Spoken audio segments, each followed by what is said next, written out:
अभी 12वीं की परीक्षा भी हो चुकी है और कई महाविद्यालयों में प्रवेश प्रारंभ हो चुका है। ऐसी परिस्थिति में जब हमारे विद्यालय स्तर पे देखते हैं कि कई अधिकारी हमारे विद्यालय में भ्रमण करने के लिए आते हैं और कई बहुत सारी प्रतियोगिता होती है, जिसमें बहुत से लोग, बहुत से अधिकारी हमें हमारे कार्यक्रम की अध्यक्षता करते हैं, हमारे कार्यक्रम में हमें संबोधित करते हैं।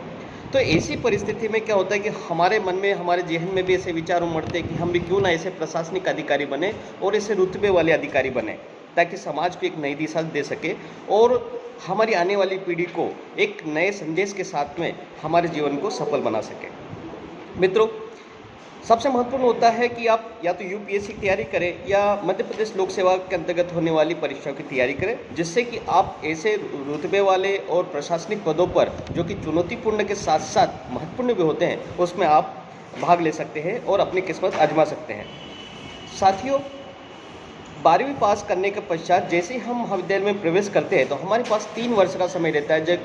वो जो आधुनिक जो शिक्षा पद्धति आई है, जो शिक्षा नीति आई है, उसके तहत थोड़े बहुत परिवर्तन हुए हैं, जिसके बारे में हमें अलग से जानकारी निकालनी पड़ेगी। लेकिन हम बात करते हैं लोक सेवा आयोग की, या तो राज्य लोक सेवा आयोग हो या केंद्रीय लोक सेवा आयोग हो, दोनों में एक चीज़ की सिमिलरिटी है कि आपको परीक्षा का पैटर्न पता होना चाहिए। तो परीक्षा के पैटर्न पता करने के लिए आपको सबसे पहले क्या करना पड़ेगा, आपको उसके सिलेबस का बारीकी से अध्ययन करना पड़ेगा। सिलेबस का बारीकी से अध्ययन करने के पश्चात आपको जितने भी पहले की परीक्षा हो चुकी है, पूर्व की परीक्षा हो चुकी है, उसके प्री और मेंस दोनों के सारे प्रश्नों का आप समाकलन कर लीजिए और उसका अच्छे से उस विवरण को एनालिसिस करें कि कैसे प्रश्न पूछे जाते हैं परीक्षा में और आपको कैसे स्ट्रेटजी बनानी है। ये बहुत महत्वपूर्ण है कि आपको विषय के ज्ञान के साथ साथ आपको जो सिलेबस है उसका ज्ञान होना चाहिए।